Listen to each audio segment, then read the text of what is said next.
Your body is a temple. And let's be honest, lately there were more burgers than prayers in it. You ate too much, you didn't sleep enough, you didn't take your vitamins, and now you are sick. At least this is what happened to poor Stanley. Luckily, there are some white cell agents ready to save the day, and Stanley. My name is Ollie and you are watching Before You Pledge Trouble in Templetown on Ollie Plays A Lot. In today's episode we will be taking a look at the newest game from 2Fat2Fly, and hopefully by the end of the video you will have enough info to decide whether to pledge or not for Trouble in Templetown. Let's go!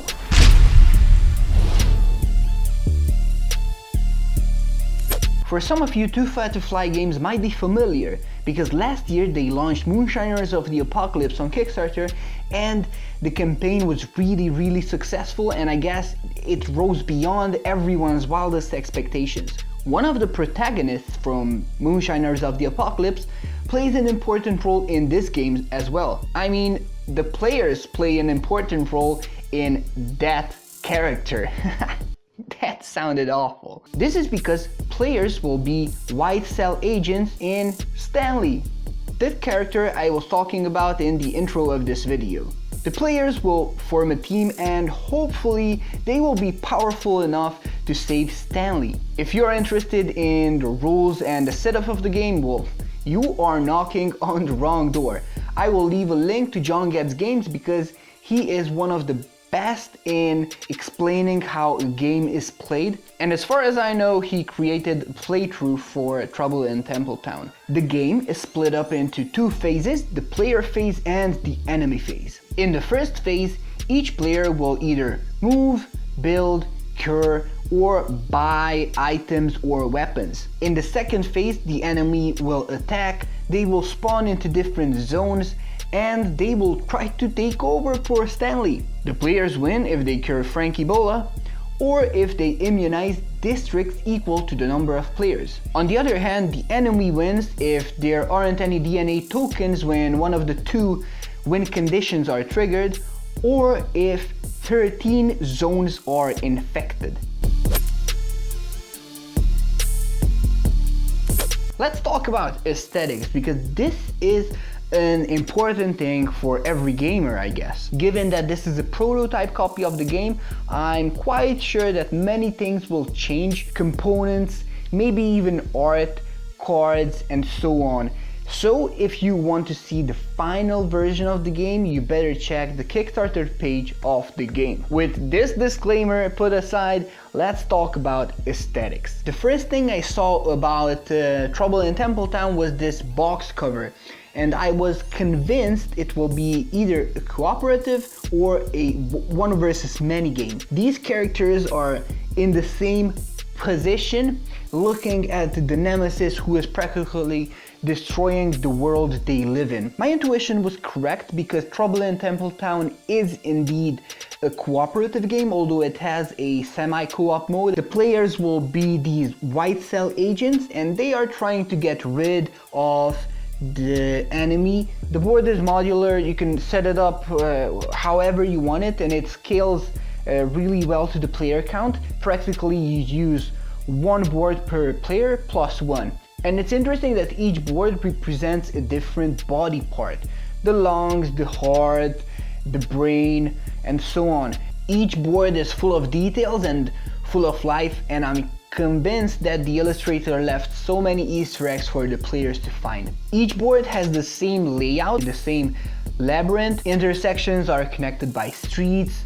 Streets enclose a zone. In the center of each district there is a subway pass which connects the intersections, and each intersection has a zone entrance which again connects these districts. I wish the layout was different, but I understand that from a gameplay perspective it was quite impossible for them to change out the layout, and I really hope that they will make two designs like in the Ragusa campaign. One side of the board which has the thick white lines which are the streets, and the other side with thinner lines or just shadows, so that you can enjoy the art more. Right now these thick lines hinder the art. One thing I absolutely love about the art is that instead of creating a different art for the cards, the illustrator took little parts,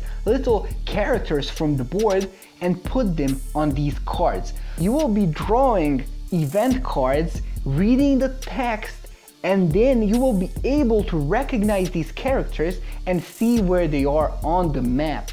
I felt that this little touch helped me immerse into the world of this game. Gameplay is tense. One cool thing about the game is that you never feel like your turn is wasted.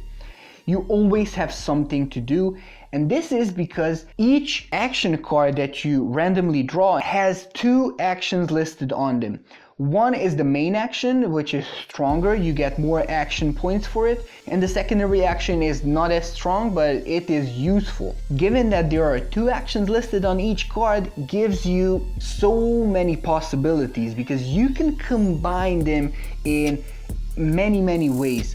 You can move, then cure, then use another card to move back, and I think that this was one of the coolest things in the game. I never felt powerless. I wanted to move. Oh, I didn't draw any movement card, but no problem. There was a secondary action which allowed me to move. Also, you had to adjust your strategy, and there were times when we decided, okay, I will now build an immunity wall, but then you realize that I drew so many movement actions that I could buy an egg basket and run around the district collecting eggs the enemy left on the board. So I'm quite happy with how Trouble in Templetown plays. And in the first few rounds, you will definitely need to check the rulebook to see the steps in the enemy phase, but the rules are not that difficult. It's not a brain surgery.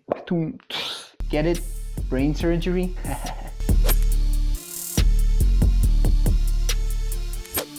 Thematic ties, the third most important thing that I consider in a game. First being aesthetics, the second gameplay, and third thematic ties. And here I want to make a little parenthesis. Because of the theme, many people will compare Trouble in Templetown to Pandemic. This is not Pandemic 2.0. This is Trouble in Templetown 1.0. And there are essential differences between the two games. One being that in Trouble in Templetown, the deck is not a timer. There are no epidemic cards included in the deck, so each card that you draw is a positive one. It allows you to do actions in your future turn. So everyone's question is, do you really feel like a white cell agent while playing this game? Do you really feel that every action you take is important? Yes. My brother's first comment on the game was that it's like you're playing with Osmosis Jones from the cartoon.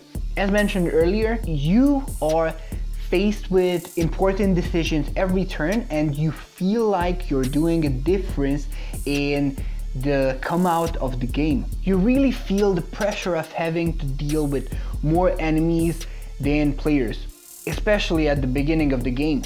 You are afraid that one of the districts will just explode and will become uncontrollable. And trust me, if you get fairly outnumbered by the enemy, it's hard to come back. I also enjoy that viruses behave differently. Lazy parasites spawn every turn and they leave one bacteria at a time without moving from a zone, while the wandering bacteria move from one zone to the other, infecting everything, and it becomes a chain. And finally, the nemesis of the game, Frank Ebola, well, he's hard to kill, guys. First you have to spend 8 action points, then 10, then 12, and before you even get the chance to cure him, you have to corner him.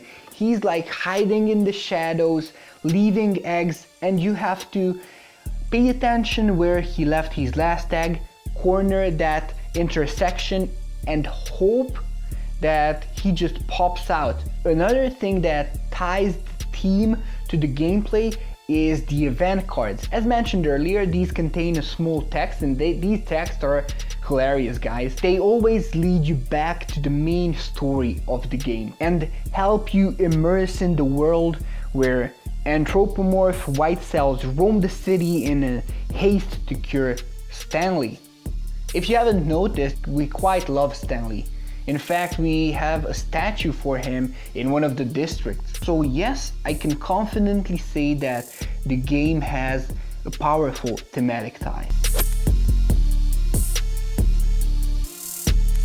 All in all, the guys from 2Fat2Fly have 2 thumbs up from me for Trouble in Templetown. I really love when creators place their games in the same universe, and Moonshiners of the Apocalypse and Trouble in Templetown practically share the same universe. But the positive thing is that the 2 games are different, so you don't have to fear that if you pledge for Moonshiners of the Apocalypse, you will get the same thing in Trouble in Templetown. I'm convinced that the components will be top-notch, and make sure you check out the Kickstarter page to find out whether there will be minis, standees, meeples included, and whether the cards will have linen finish. The gameplay is tense, the game is lengthy, so you will need the appropriate group to play it. The theme is there. It's not just thrown on the game and you cannot feel the cold mechanisms under this theme. And the game's replay value is increased by the 3 game variants: co-op mode, semi-co-op mode, and solo mode. So what are you waiting for, guys? Take a vitamin C and go check out Trouble in Templetown on Kickstarter. My name is Ollie and you have been watching Before You Pledge Trouble in Templetown, and I hope this episode helped you make an informed decision regarding the campaign. Until next time, happy gaming! Bye!